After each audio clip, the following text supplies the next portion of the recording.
Well, here we are at Clement's renovated kitchen, looking out. Hi. Well, at Clement. Oh, you're here. I didn't know you'd be here, but it is different. Yeah. So, you want to show us around? Well, the thing that I guess what I was thinking about is the whole idea of a wall, which has this uncanny ability to both separate and connect. And I love it as a kind of metaphor that we all have these kind of walls as to help us, to protect us, but at the same time we need to like engage with the world. And it works even on like a very, the most primitive level of like the wall of the cell wall, which you need a cell wall that's secure enough to protect the protoplasm, but porous enough to engage with the world, to let in food and nourishment and oxygen. And so, if, for instance, this wall, this is the wall to the outside. Okay, let me look at this. And it has various thicknesses to it. There's here it sort of expands into this thick base, and it has these cabinets which are thickened. And but as it becomes thicker, in a way, it becomes conceptually more porous. So you have the windows, which open up onto the world, and actually literally open up. So you can engage with the outside world, get light. I see. And then there's another. These are sort of articulated in the same way, form another kind of window, which opens up onto the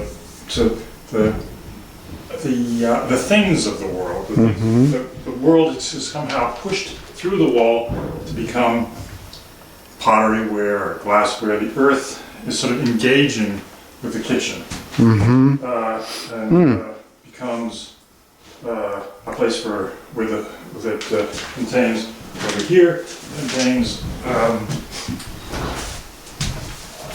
another kind of a door. You open this door and it becomes where the food is contained. It's as if you can see the wall is letting food into the house, letting air into the house, and light into the house through the wall. The wall is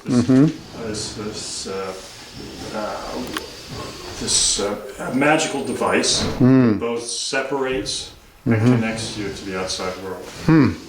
Wow. And in this wall, we have the stove, which is an extension of the hearth. So we see the hearth, the chimney as a kind of axis, a central axis of the house, literally connecting the earth to the sky. And providing the hearth for cooking, and in fact conjures up the sort of very primitive and ageless kind of sense of the home and hearth. Right. But in the hearth is a wall as well? Or the stove? Yeah, and it separates, in some sense, in this way this is organized here. We have the informal side of the house where the food is being prepared, and then on the other side of the wall is the more formal, the living area, the dining area.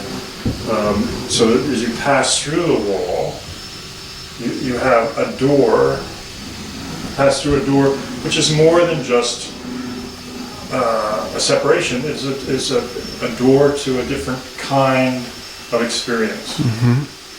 And I go ahead. No, so that's sort of what I was thinking about, and what sort of activated, I think, a lot of the decisions that went into this renovation. And do we have paradoxical feelings about walls? I mean, do we want them but not want them, or? Yeah, I think that is. I mean, that's I think the architectural wall is a reflection of our own emotional walls that we want. We all put up sort of walls to the outside world to protect us from from getting hurt, basically.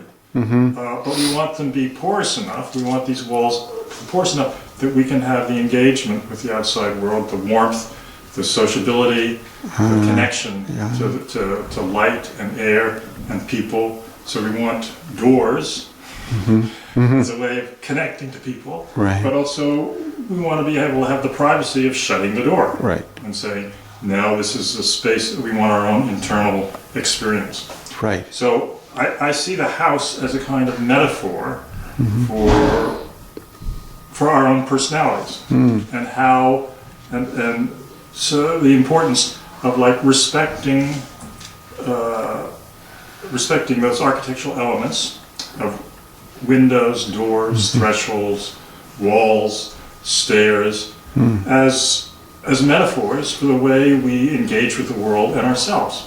And I guess as the house is sort of this great archetype, but any architectural experience brings up the same issues of home, arriving home, the leave taking. So we have departure and arrival, the whole the domestic notions about being secure, but also wanting to be welcoming at the same time.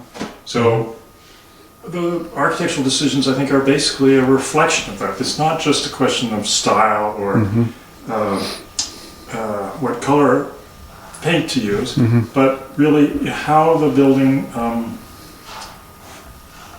engages with the world. I mean, to me, that's the big question in architecture is the relationship between inside and outside, the relationship between man, if you will, and nature, between our internal world and our external world, the world we present to the public and the world we present to our intimate friends. So that whole the building can be an expression of that, of those issues. And so we want something that, well, depending on your personality, a house can be very outgoing or it can be very introverted.